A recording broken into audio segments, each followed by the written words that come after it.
أعوذ بالله من الشيطان الرجيم بسم الله الرحمن الرحيم قل هو الله أحد الله الصمد لم يلد ولم يولد ولم يكن له كفوا أحد صدق الله العظيم. اسٹیج پر جلوہ افروز مشفق و مربی اساتذہ کرام، مہمانان عظام اور عزیز ساتھیوں، بندہ ناچیز جس موضوع کے تحت آپ سے مخاطب ہے وہ موضوع عقیدہ توحید ہے. محترم دوستو، عقیدہ توحید اسلام کا سب سے پہلا اور بنیادی عقیدہ ہے جو صرف ایک نظریہ نہیں بلکہ انسان کو ایک حقیقی انسان بنانے کا واحد ذریعہ ہے، جو انسان کی تمام مشکلات کا حل اور ہر حالت میں اس کے لیے پناہ گاہ اور حزن و غم میں اس کا غمگسار ہے.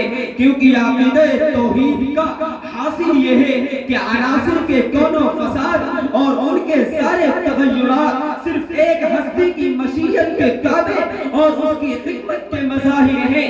اس عقیدے کا مالک ساری دنیا سے بے نیاز، ہر خوف و خطر سے بالا تر زندگی گزارتا ہے، مگر اس عقیدے کا محض زبانی اقرار کافی نہیں بلکہ سچے دل سے اس کا یقین اور استحضار ضروری ہے. اور اسی یقین و استحضار کا حامل عرب بدو اپنے سادہ رو انداز میں معرفت خداوندی کو انتہائی تعجب خیز انداز سے بیان کرتا ہے. چنانچہ وہ کہتا ہے الباغة تدل على البعير وآثار الأقدام تدل على المسير فالسماء ذات أبراج والأرض ذات فجاج والبحار ذات أمواج كيف لا تدل على وجود اللطيف الخبير.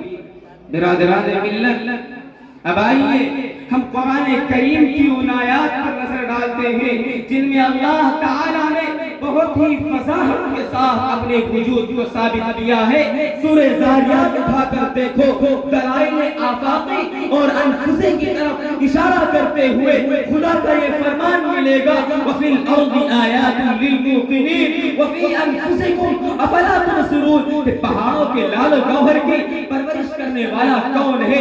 ایک ہی درخت سے مختلف رنگوں کے پھول کو اگانے والا کون ہے؟ اور ذرا ٹھاٹھے مارتے ہوئے سمندر کو دیکھو، ایک طرف میٹھا پانی بہ رہا ہے، دوسری طرف نمکین پانی جاری ہے، دونوں کے درمیان کوئی دیوار و آڑ نہیں ہے، پھر بھی غیر اختلاف دونوں مدتوں سے اپنی سمت روا گواہ ہے. بتاؤ اس پر کس کا حکم چل رہا ہے؟ کون لایا کھینچ کر پچھم سے باد سازگار؟ کون لایا کھینچ کر پچھم سے باد سازگار؟ خاک کس کی ہے، کس کا ہے نور آفتاب؟ محترم دوستو، آج سے 1400 سال پہلے سرزمین عرب میں بت پرستی عام تھی. ایک خدا کو چھوڑ کر سینکڑوں دیوی دیوتاؤں کو اپنا معبود بنا رکھا تھا. وہ خانہ کعبہ جو ایک خدا کی عبادت کے لیے تعمیر کیا گیا تھا، اس میں 360 بت رکھے ہوئے تھے جن کے سامنے وہ سجدہ کرتے تھے. سفر میں اپنے ساتھ لے جاتے، اگر راستے میں اس سے خوبصورت پتھر مل جاتا تو اسے پھینک کر دوسرے کو اٹھا لیتے. الغرض دلالت و گمراہی کا عجیب دور تھا. قرآن کریم ان کے اس باطل عقیدے کو محتاج افسوس قرار دیتے ہوئے کہتا ہے ان الذین تدعون من دون اللہ لن يخلقوا ذبابا ولن اجتمعوا له وان يسلبهم الذباب شيئا لا يستنقذوه منه ضعف الطالب والمطلوب. کہ جو خود سننے کی صلاحیت نہیں رکھتا وہ دوسروں کی مراد کیسے پوری کر سکتا ہے؟ بیان میں نقطہ توحید آ تو سکتا ہے، بیان میں نقطہ توحید آ تو سکتا ہے. تیرے دماغ میں بت خانہ ہو تو کیا کہنے؟ اے مسلمانوں، ذرا اسلام کے مزاج کو پرکھو. اسلام امت کے نام کیا پیغام دے رہا ہے؟ قرآن و حدیث کی مزاج شناسی کرو.